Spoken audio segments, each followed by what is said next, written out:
A good day and welcome to Predators Proclivity, where we look at data from the season for the NHL Nashville Predators and make comments on it. I'm your host, Preston Proctor. Tonight's opponents are the Winnipeg Jets, 41-18-5, 22-8-2 at home. The Jets are in second place in the Central Division with 87 points. They're tied with Colorado and 2 points behind Dallas, but with 2 and 3 games in hand, respectively. So they look to be in the driver's seat for this division. They are 7-3 in their last 10 games and beat Washington Monday night 3-0. They got a goal in each period, roughly all around the 10-minute mark. In the last 10 games, their performance against current playoff position teams has been a little lackluster. They lost to Vancouver 5-0 and Dallas 4-1, both on the road. They did beat Carolina on the road 5-3. Carolina scored all of their goals in the second, and the Jets scored all of their goals in the third. The game winner came with about 3 minutes left, and then they got an empty netter. Their only loss in this stretch was at home versus Seattle, 4-3. At the trade deadline, they picked up defenseman Colin Miller from the Devils for a fourth-round pick in 2026. They also, from the Devils, picked up Tyler Toffoli for a third-round pick in 2024 and a second-round pick in 2025. Tyler Toffoli played for the Kings when they won their second Stanley Cup. I think that was his first, maybe his second year with the Kings in the league. He wears number 73, and he is very dangerous. Those of you listening know I'm a Kings fan. So I keep track of Kings players. And so our Kings players that also play for the Jets, Alex Iafallo, number 9. Another very dangerous player, did not like the fact that he got traded away. But Alex, Gabriel Vilardi, and Rasmus Kupari were all traded in June of last year in the same trade to Winnipeg. Gabriel Vilardi, I remember being a good player, but, I think the dangerous ones of that group is primarily Tyler, who has got a wicked shot, and Alex Iafallo is just a solid, really good, exciting player. So, and he's number 9. So expect to see both of them in the game tonight. Tyler Toffoli's a really good player. Okay, the Preds. The Preds are 37-25-4, 19-10-3 on the road. They beat the Blue Jackets on Saturday 2-1 and lost in overtime Sunday to the Wild 4-3. Tonight is the third game of this 4-game road trip. Saturday night in Seattle will wrap it all up. In Saturday's game, 1 goal was scored in each period, with the Preds getting the goals in the first and third periods. So Columbus got the second period goal. Pretty obvious. I guess I didn't have that written down, didn't intend to say it, but I said it. So anyway, there you go. Sunday's game included a goal for both teams in each period in regulation, and the Wild got the game winner at 3:50 in overtime. The Preds are in fourth in the Central Division with 78 points, 9 points behind Colorado, and they're even on games played.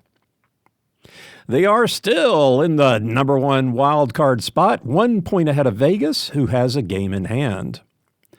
The Preds are 7 points ahead of the Wild and even on games played.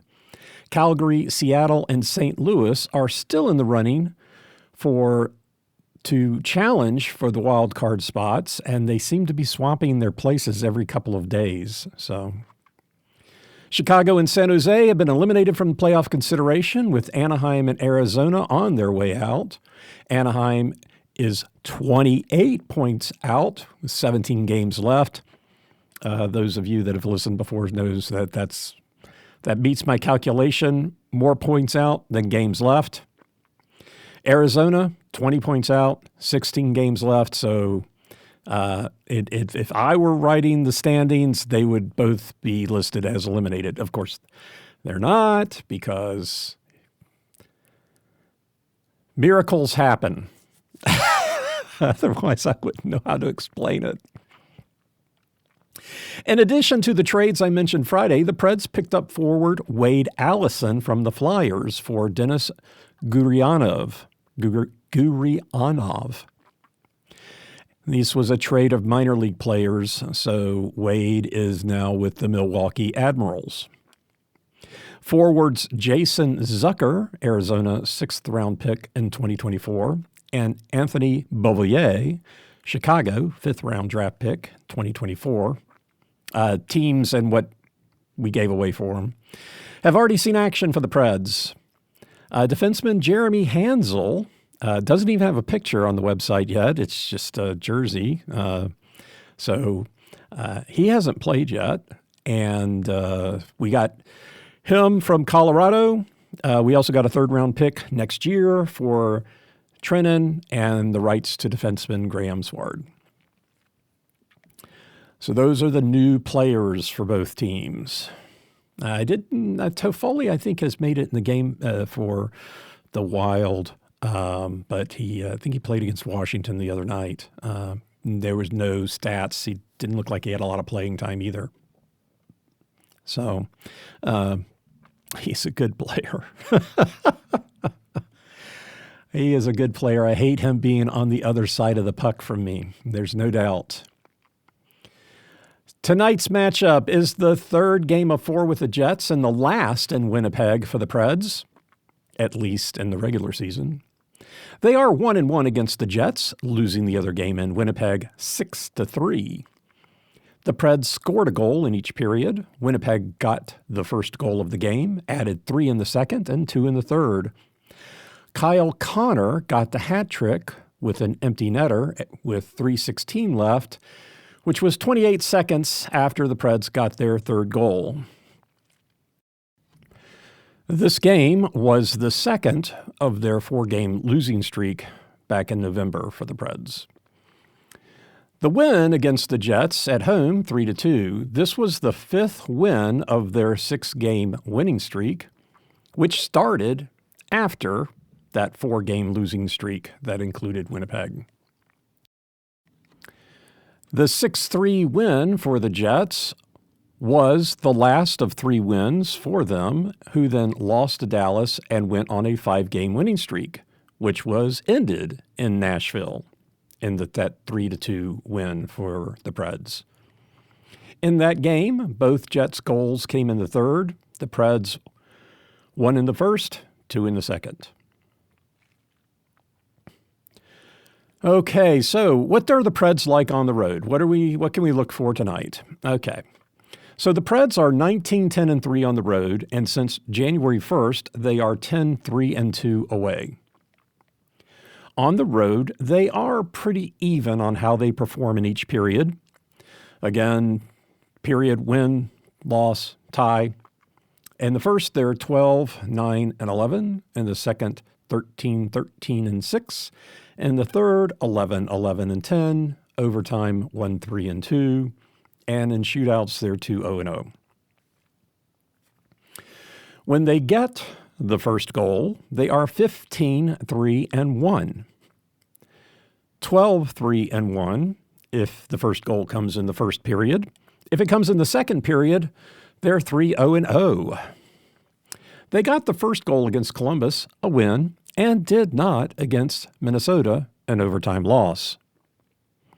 If they don't get the first goal, they are 4-7-2, 3-6-2 if it happens in the first period, 1-1-0 if it happens in the second. Thus, it's a much stronger determinant for their winning. If they win one period, they are 5-6. Losing one period, 9-2. Sunday was the first time that they tied all 3 periods in regulation on the road. So they are 0-1 in this scenario. At home, they're 2-0. Against Columbus, they won 2 periods, making them 14-0 on the road when they win 2 periods. They are 0-8 when they lose 2 periods. 5-1 if they tie 2 periods. On the road, they have not won all 3 periods, and they've done that 3 times at home. When the Preds win, 42% of the time, the winning goal is in the 3rd period. The first period, it's 11%, and the second, it's 32%. This is versus 33% overall in the 3rd, with 36% overall in the 2nd. When they lose on the road, the winning goal has never been in the 1st period. Never being this year. In the 2nd period, 54%. 54% of the time when they lose, the winning goal is scored in the 2nd period. 23% in the 3rd and 23% in overtime. Overall, when they lose the game and the winning goal is scored in the 2nd period 38% of the time. So that's rather significant, 54 versus 38. So anyway, tonight, Winnipeg Jets come to town. It's going to be a tough game. They're a very good team with some new and exciting players on their roster. They've got everything to play for because they would like the number 1 seed, and they would like to beat the Preds at home. Of course they would. Anyway, that's our show for today. Thanks for listening. I'm Preston Proctor, and you've been listening to Predators Proclivity.